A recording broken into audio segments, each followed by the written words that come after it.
Hello, everybody. Welcome to another episode of The Comic Source. I'm your host, Jace. Special treat for you today. It's not necessarily a comic, but man, it's about as close as you can get. There is a documentary coming out. As you're listening to this, it's live on Kickstarter. It's called The Legend of Kingdom Come. And I have a couple of the creative minds behind this documentary joining me. Remsy, Asante, and Sal Abbinanti. Gentlemen, thanks. Atassi. Remsy Atassi. Yes. Atassi. God, man, I had it right before we started, and then I mispronounced it when we started. You're all good, dude. Normally they get his name right and they screw my name up. So that's this right. time it flip-flop. So yeah. So again, thanks for taking the time. We'll start with you, Remsy. Give a little introduction of who you are and what your role was on this project.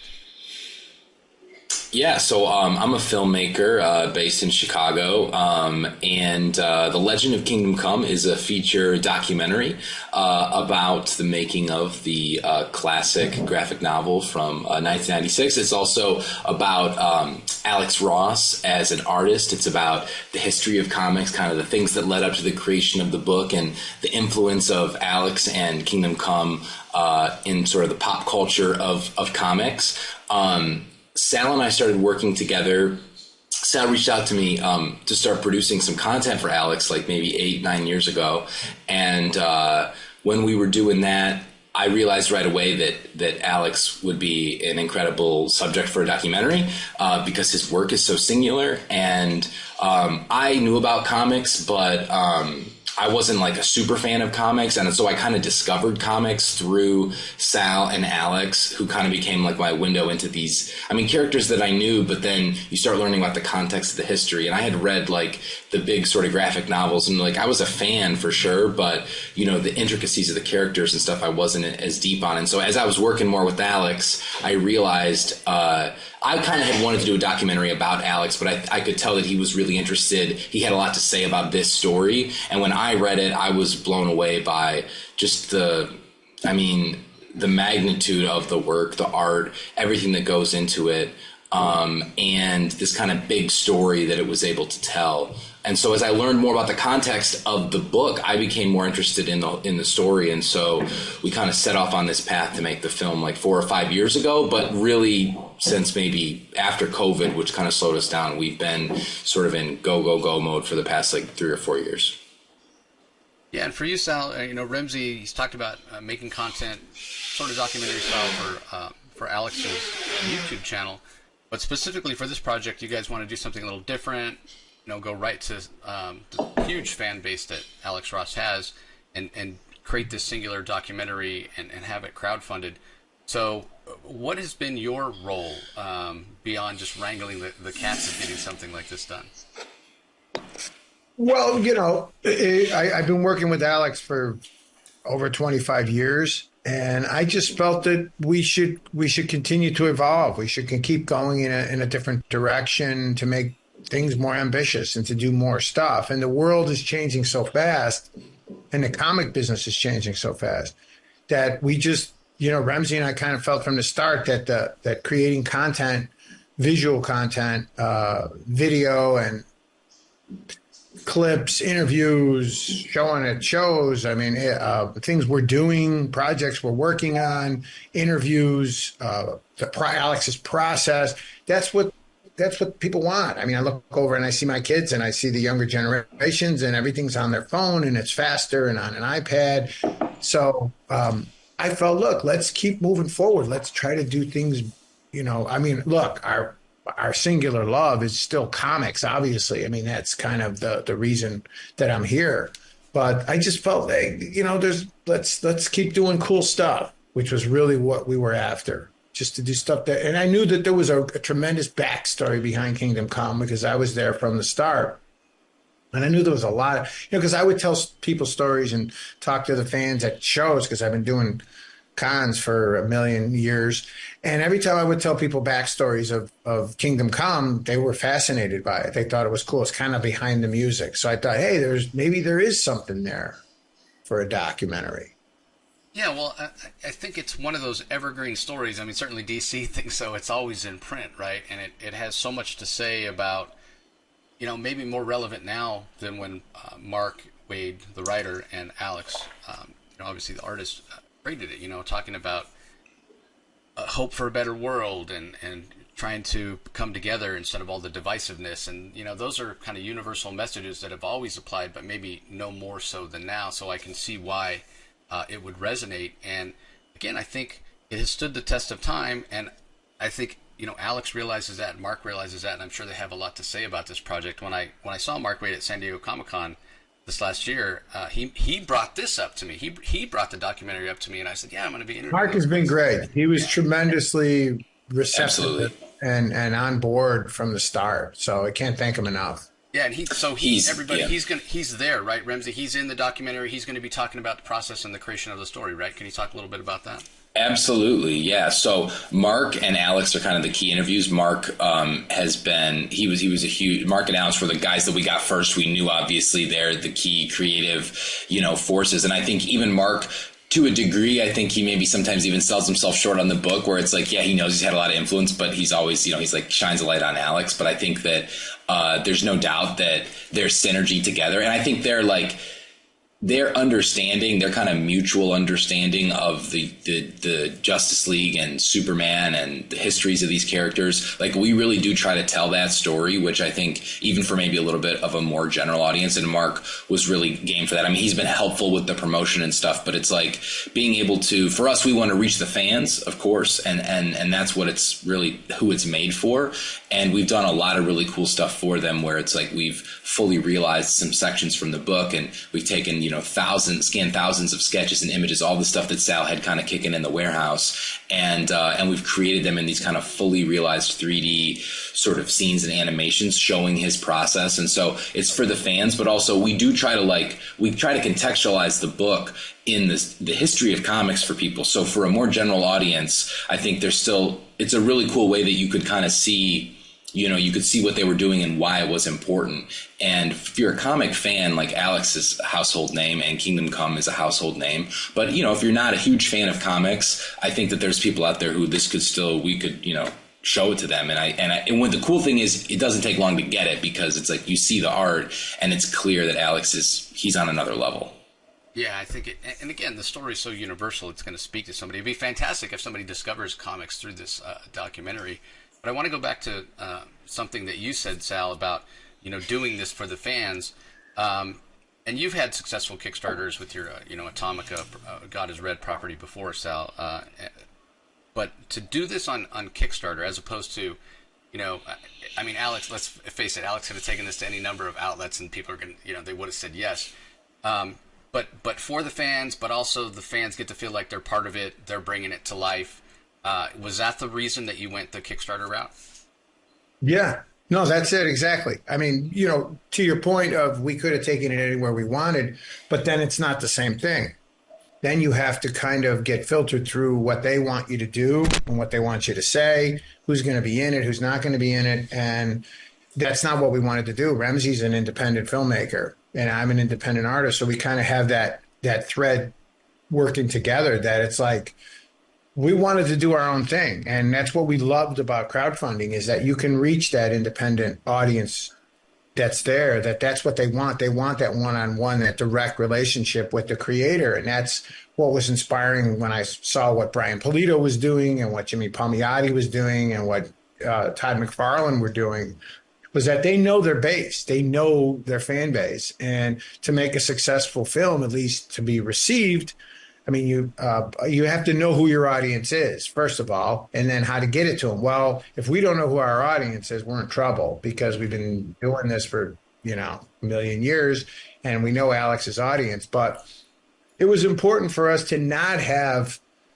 the man, so to speak, telling us what to do or having to get permission to make this. Now, granted, we needed to get, you know, the blessing of Warner Brothers and DC Comics, because DC's their property. But Remsy and I like the idea of being able to just not have anybody looking over our shoulder, to just create it. And it basically just comes down to, do you want to do the work or not?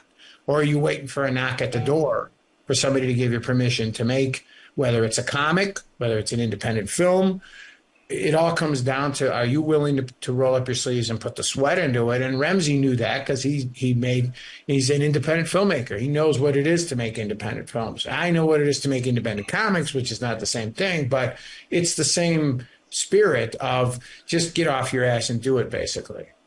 Yeah, and for us fans, when things are on Kickstarter, when they're crowdfunded and you help bring it to life, there comes a little bit of sense of an ownership. Like, yeah, I helped make this happen. And again, for a property like this, no doubt, like you said, Tal, you could have taken it anywhere.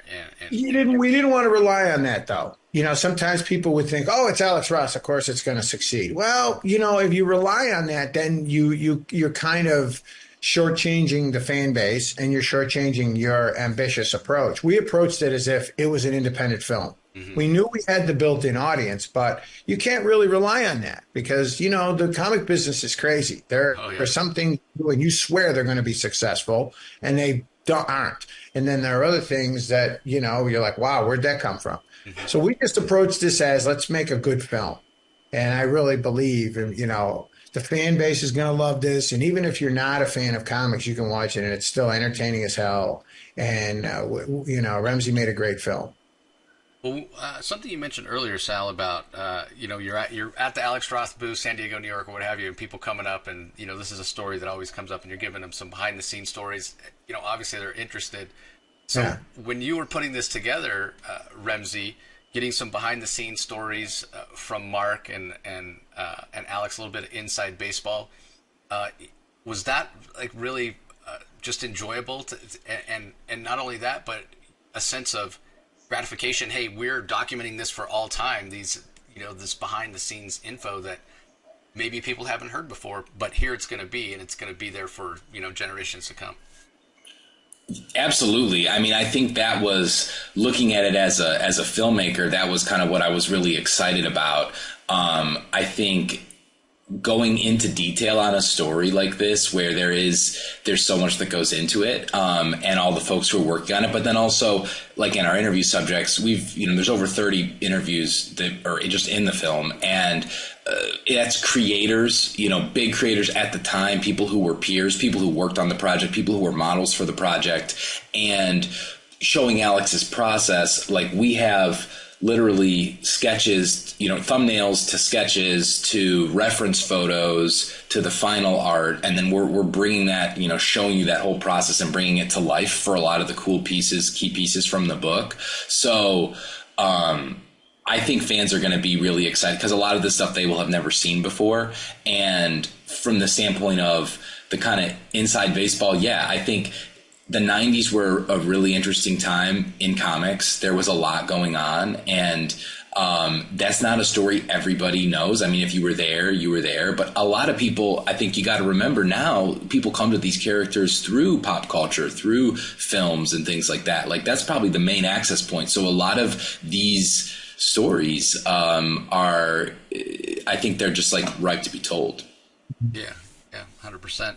Well, I'm going to remind everybody, like I always do when we do the crowdfunding, to Sal's point, yes, it's Alex Ross. Yes, this will probably fund, but never make an assumption, right? So never. Link in the show notes, everybody, go and check it out.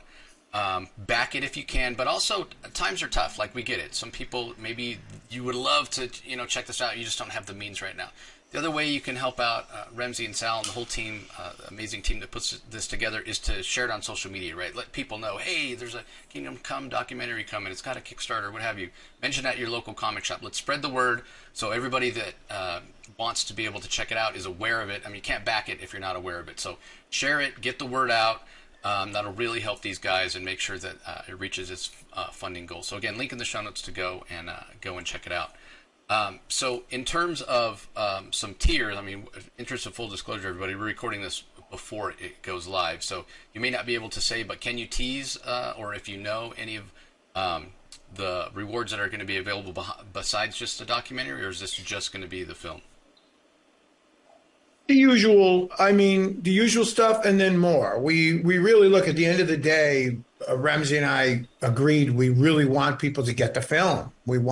So we're going to be offering, limited edition Blu-rays, but all to your point, all tiers. We're having, everything from Kingdom Come card sets to Kingdom Come lithographs to signed items to there's going to be a few tiers, where I even offer an original piece of art from Kingdom Come, different things like that. So different, price points to your point about, the things being tough on everyone. Well, that's what's great about Kickstarter. They're not all, this isn't like $1 million level to see the movie. Our goal at the end of the day is we want people to see this film. We want people the fan base to get this movie. It's not about making you go through a minefield to be able to watch it, because that's why we, the pizza's ready. We just need we're at the last 10%. We're at the finish line now, and you don't want to get too cheeky and then people can't get the film. So the goal is to get the film. So there's all levels and all tiers to basically get this in your hands. That's awesome. And I'll add to that. Just to say that for the Kickstarter, the film is definitely one of the things that you can get, but we want to bring people on the journey. Like, this is probably going to be, the film's going to be coming out in multiple ways in the future for sure. But for now, this is the plan. So if you want to get the film, you really got to get in now. And this is going to be an exclusive run of Blu-rays that are going to go from the Kickstarter. And the film link that we're going to provide, that we're going to it's going to be a digital streaming link that is going to be hosted with us. And so from there, like, the film will definitely be out, but you may not be able to find it in another way for a year or something like that. So this is it's our way of giving something exclusive to the fans who we super appreciate and value. And yeah, if you can support it or back it, great. If you just can support the project, it means a lot, because this film is for the fans. And so, like, we love Kickstarter. I've done Kickstarters for indie films before as well. My last feature, we did a Kickstarter, and it's just great because you get to bring people into the fold of your project, and then they follow you to the end. So it's like they're going to be with us now, and they're going to get to see all the cool things to come, and they can kind of be on our team. And then, hopefully if they like what they're going to get, which we're really committed to delivering this film, it's going to be spring 2025. You're going to get it. It's ready to go. So you're not gambling here. Like, the film is basically done. The Kickstarter is to bring you the film and bring you all these cool rewards. And so we're really excited to be able to do it and have this kind of relationship with the fans. Yeah, I mean, when it comes to us comic nerds, I mean, yeah, you want to back this because this version of the Blu-ray is only ever going to be, it's kind of like, a variant cover. This is the only way you can get it. And if the film, which I'm sure it'll be distributed other ways later on down the line, but it won't ever be like this. It won't be a chance to get this Blu-ray. And you don't want to wait. You want to be able to check this out right away. Well, Remsy, going back to something else that you said before, I mean, other than Mark and Alex obviously talking about their process, you mentioned some other creators that are, whether they were peers at the time or they work in the industry now, looking back on it, the influence it's had and what have you. You mentioned this kind of opening your eyes and helping you learn a little bit more about the comic industry. Did you find in speaking to those creators, they were excited that this was coming out and they couldn't wait to talk about it and give their thoughts? Yeah, I mean, everybody has a story about that book. I mean, of course, we're interviewing people about Kingdom Come, so the subjects that we're finding are people who are, they're relevant to it. But even, okay, here was a crazy scene that we did that was not contrived, which was we reached out to, like I said, we're in Chicago. There's a lot of great to a shop here. Oh, I lost you first. We lost your video. Sorry, maybe I dropped out for a second. Yeah. Am I back? Yeah, you're back. Yeah, I got you. Remsy's trying to be dramatic. Is what it is. Can you guys see me? Yeah, you're frozen, but we can hear you. Yeah. Okay, hold on. I'm going to fix the camera. Sorry, guys. Give me just 1 second. No worries. Yeah, I think that to Remsy's point, there were some happy accidents. There was some great stuff that, sometimes you think you're going to get a good interview from one person and it doesn't necessarily happen. And then other times you think, this guy will be okay. And then you're like, wow, you get great stuff. Okay. So am I back now? Impossible to know who's going to give you good stuff and who's not. Yeah, we got you. You're live, moving. Fantastic. Okay, I'm going to jump back in. So this is a really cool story about something we did for the film. There's a lot of great comic shops in Chicago, and we found a shop that was organized. They organized like this comic meetup, and so we reached out to the owner, and he was like a huge fan, and so he was like, "We're going to do our meetup." They basically they read a book, and then they all come in and they discuss it. And so it was so they did Kingdom Come, and so we went to go and film them doing this like roundtable discussion about the book. People from like who read it back then, people now, like it was really just eclectic and like comic fans. So seeing or we would go to San Diego and we would talk to fans. They're like talking to the actual fans about this. It really cements like how important of a book this is, because it's just had such an influence on so many people, and everybody's story is a little bit different. And I mean, it's really cool. It's just this book has a big legacy, and seeing that in the world is, especially for me, where I just have come around to the pop culture of it. I mean, I've been going to San Diego now as we've been working on this project for 4 or 5 years, and it's like it's an incredible fan culture, and it's cool because we're telling it like back then if you were in it, it was like a subculture, but now it's like the dominant form of pop culture, and so that is just an interesting story. So, I mean, the word that this has been in the works, you know, as you said, Remsy, been working on it for 4 or 5 years. So I'm sure you've been asking people, you know, okay, who are we going to get to interview? And to your point, Sal, people you think maybe great interview, not so great, but then others might surprise you with just how well and articulate or what have you. Were people? I mean, obviously you guys reached out to people to have them come on, but did it go the other way? Did you have creators like, hey, I heard you're making this, I want to be on it? Did that happen at any point? Sometimes it's too late. You know, you'll get people that, why didn't you tell me? And it just boils down to timing. Yeah. Remsy and I had a variety of ways from, look, we'll come to you or you can come to us. If we were in town or we were at San Diego or we were in, at a con, we tried to set up at a con, where we would put a suite together and light it and have you come in. And sometimes it was just a logistical problem. With Todd McFarlane, he was terrific. So we said, let's go to Phoenix. While we were in Phoenix, we were able to meet with Brian Pulido. Brian Pulido wasn't originally scheduled, but Brian was on my list. But he's a legend. I mean, Brian Pulido is amazing. Because I know Brian from, back in the 90s, when his stuff was, he was an indie comic creator, he's an indie comic legend. Brian was I'll be honest, Brian was one of the better interviews in the doc. Todd was tremendous. You're always going to get good stuff from Todd. That I knew. Brian, I haven't spoken with Brian in a lot of years, but we didn't know what we were going into. Brian was tremendous. He's one of the best interviews. John Cassaday was one of the first on my list, and John couldn't make it that day. Now, he was a dear friend of mine, so he was on my list. Now, he passed away recently, which is, tragic, yeah. Tragic. It's horrible. John was the best. That's one that got away, because we just couldn't get it together that day. But Jimmy Palmiotti was there. Great. He brought Amanda, and then Amanda Connor Amanda was amazing. The Benson sisters, Paul Dini, they were all great. Yeah. There are some that you just really wish it could work out. David Mack. There were a lot of people we wanted in it that I had slated that it just was a timing thing. We couldn't reach them, or had we had more time. But then remember, COVID hit. And then that put everything on ice for us. So we lost some momentum. And if it wasn't for a lot of the due diligence of Remsy saying, hey, we really got to get back on this. It was kind of a ship without a rudder for a while, even though we knew we wanted to finish it and get it going.